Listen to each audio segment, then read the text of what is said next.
नमस्कार दोस्तों, मैं हूं एल.सी. यादव, सहायक आचार्य लोक प्रशासन, राजकीय बांगड़ महाविद्यालय डीडवाना से। आज के इस वीडियो में हम कुछ सिलेबस डिस्कस करने वाले हैं। बीए पार्ट प्रथम के विद्यार्थियों का प्रथम प्रश्न पत्र, जिसका नाम है लोक प्रशासन के तत्व, एलिमेंट्स ऑफ पब्लिक एडमिनिस्ट्रेशन। जो कक्षा 12 तक सिलेबस की कुछ अलग अवधारणाएं होती है, अलग प्रकार का पेपर आता है, किंतु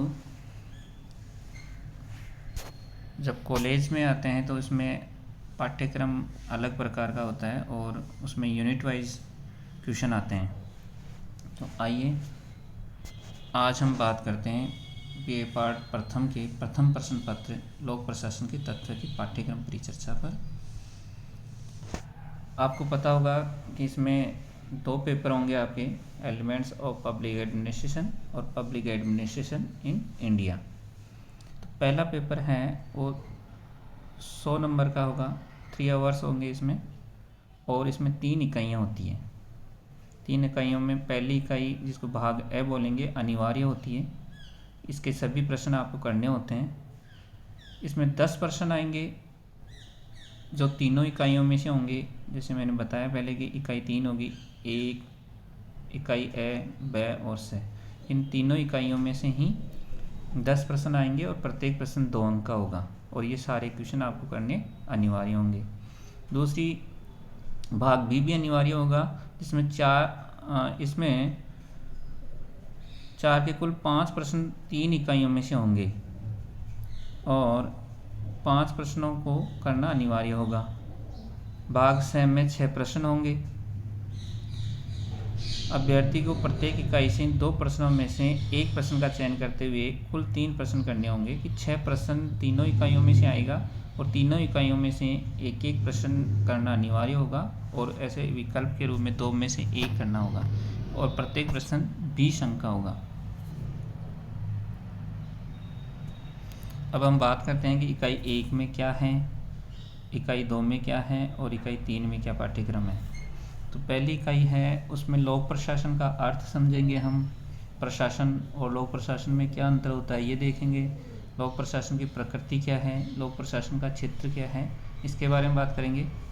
और आज आधुनिक समाज है, उसमें लोक प्रशासन का क्या महत्व रह गया है, लोक प्रशासन और निजी प्रशासन में क्या अंतर है, क्या सारे आजकल निजी प्रशासन लोक प्रशासन नहीं बन गए हैं, इनके बारे में भी हम इसमें चर्चा करेंगे। लोक प्रशासन का अध्ययन का विकास कैसे हुआ, प्रायोगिक रूप से लोक प्रशासन कौन सी सभ्यता से देखा जा रहा है, और लोक प्रशासन एक विषय के रूप में कहाँ उत्पन्न हुआ। जैसे आपको पता होगा कि लोक प्रशासन अमेरिका में इसकी शुरुआत हुई थी। इसके बाद में बात करेंगे लोक प्रशासन एक समाज विज्ञान के रूप में है, और इसका अन्य सामाजिक विज्ञानों जैसे कि राजनीति विज्ञान है, अर्थशास्त्र है, समाजशास्त्र है, मैनेजमेंट है, लॉ है, साइकोलॉजी है, इनसे क्या संबंध है, इसके बारे में हम बात करेंगे इस इकाई में।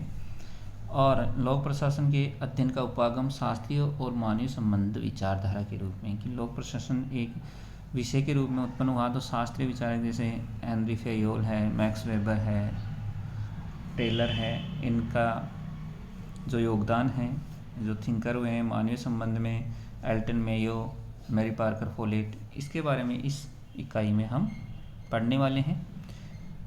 इसके बाद में इकाई 2 है, वो कुछ ऑर्गेनाइजेशन के सिद्धांत होते हैं, जैसे हायरार्की, पद सोपान, unity of command, unity of direction, आदेश की एकता, आदेश की निर्देश की एकता, कोऑर्डिनेशन, समन्वय, सेंट्रलाइजेशन एंड डिसेंट्रलाइजेशन, यानी केंद्रीकरण, विकेंद्रीकरण, अथॉरिटी एंड अकाउंटेबिलिटी के बारे में हम बात करने वाले हैं।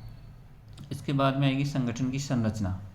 संगठन 2 प्रकार के होते हैं। संगठन कहते किसे हैं, संगठन 2 प्रकार के होते हैं, औपचारिक और अनौपचारिक संगठन।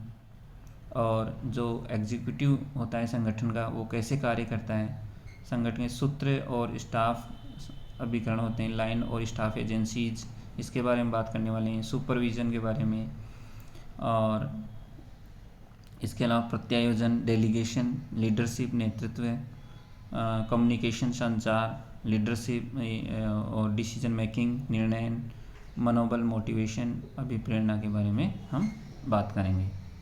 इसके बाद में तीसरी इकाई आपकी आती है कार्मिक प्रशासन की। कार्मिक प्रशासन में